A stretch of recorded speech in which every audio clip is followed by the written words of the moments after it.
You see this chunk of ice? This is exactly why they're out here today. Thursday's fire started at a home, which fire officials say is only 100 feet behind the Kids' Choice Sports Center.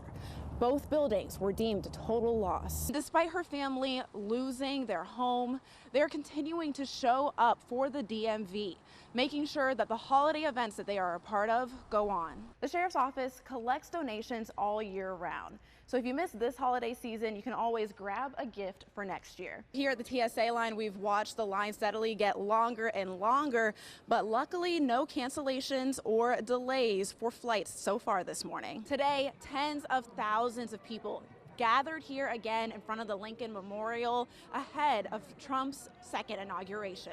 28 of those 67 victims were part of the figure skating community, so it is just fitting that this is how the victims will be honored. Pope Francis visited the Basilica in September 2015. Here is the ambo, or the podium, he read from, and here is the chair he sat in.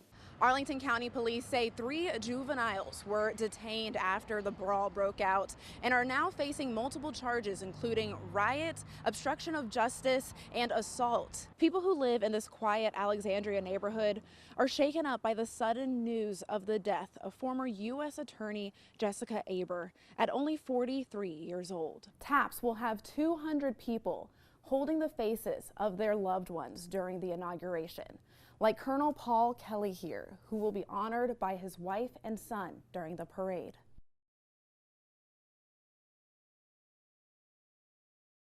The annual People's March, which was first known as the Women's March, started in 2017 after President-elect Donald Trump first became president. Today, tens of thousands of people gathered here again in front of the Lincoln Memorial ahead of Trump's second inauguration. Civil rights are human rights. People from all over the country, of all ages and backgrounds, joined the People's March in Washington, D.C.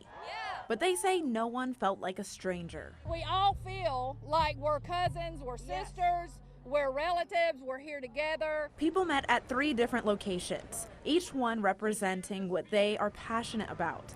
Farragut Square for democracy and immigration, McPherson Square for D.C.-focused issues and organizations, and Franklin Park for women's and LGBTQ+ rights. Women's rights are women's rights! Then they all convened together to rally at the Lincoln Memorial.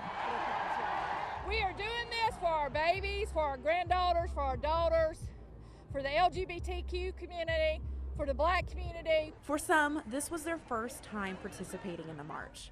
Others have been attending since 2017. I was here 8 years ago. 8 years ago I was 10 years old, and I marched these exact same streets for the exact same reason. Now that my rights are being stripped, I think it's so important to come and fight for what I deserve. Many people made a point to rally this year to make sure the upcoming Trump administration hears their concerns loud and clear. No mass deportation to the communities, because people are in this country are very anxious right now.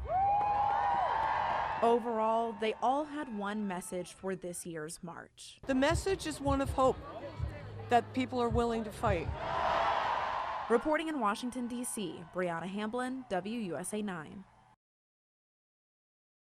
Arlington County Police say 3 juveniles were detained after the brawl broke out and are now facing multiple charges, including riot, obstruction of justice, and assault.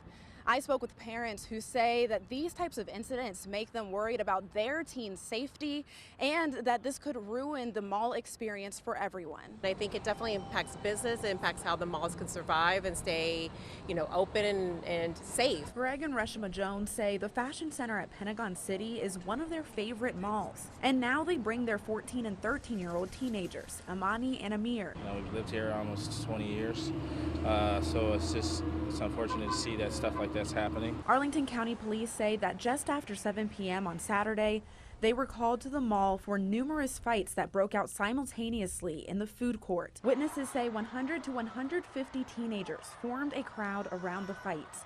standing around and on top of tables to record them. Police say as officers were responding, even more fights continued to occur. ACPD closed the mall nearly 2 hours early and had everyone evacuate. A 13-year-old girl, a 15-year-old girl, and a 14-year-old boy were detained, and police have petitions for their arrest. I think they just, have to do a better job of, whether it's curfews or just making sure there's, parents around supervising their kids, just, have a better, control over their own kids and making sure they're doing the right thing. Incidents of teens getting into trouble in the mall are becoming more and more common. Just this past fall, WUSA 9 reported on 2 smash and grabs, both involving juveniles. Greg and Reshima don't want their kids to lose the little bit of freedom they get to experience at the mall. And it's sad because you don't want to take that away from them, because then they're just going to be more in the house, which they already are. Arlington County Board member J.D. Spain Sr. says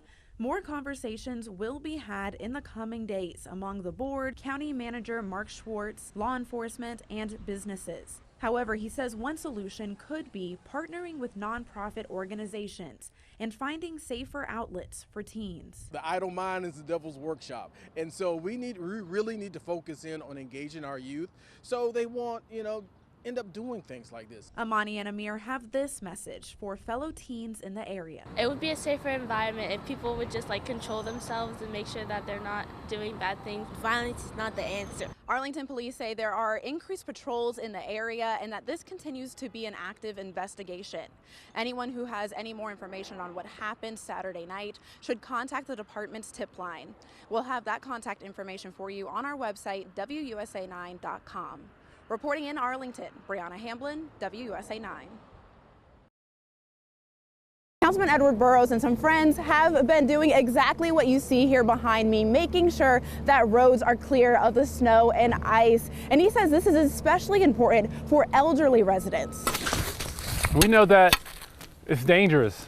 Once you reach a certain age, just come out and try to do this. Councilman Edward Burrows has received hundreds of calls, emails, texts, and has seen the comments on social media from Prince George's County residents who have not seen a county plow come down their street all week since Monday's snowstorm. My initial thinking was, I'm a legislator. We write laws. This is not necessarily our core function, but to the constituent, it doesn't matter. They want their street plowed. They want the snow up.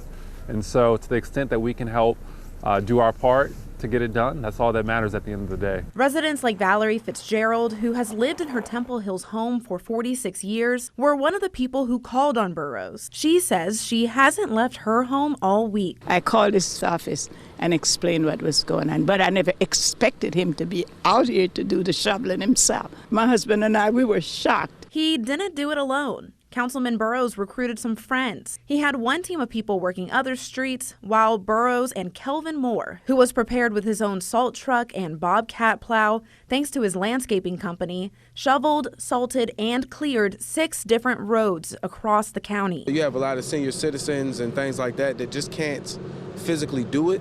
So, where we can, we show up. If not me, who? We don't get ready, we stay ready. Despite the sun being out during the day, the roads need to be cleared because of this ice. All of that slush turns into ice and it is a safety hazard. And so the county says that they have salt trucks and plows working to get to more residential streets, but Councilman Burrows says he will likely be back out here Sunday.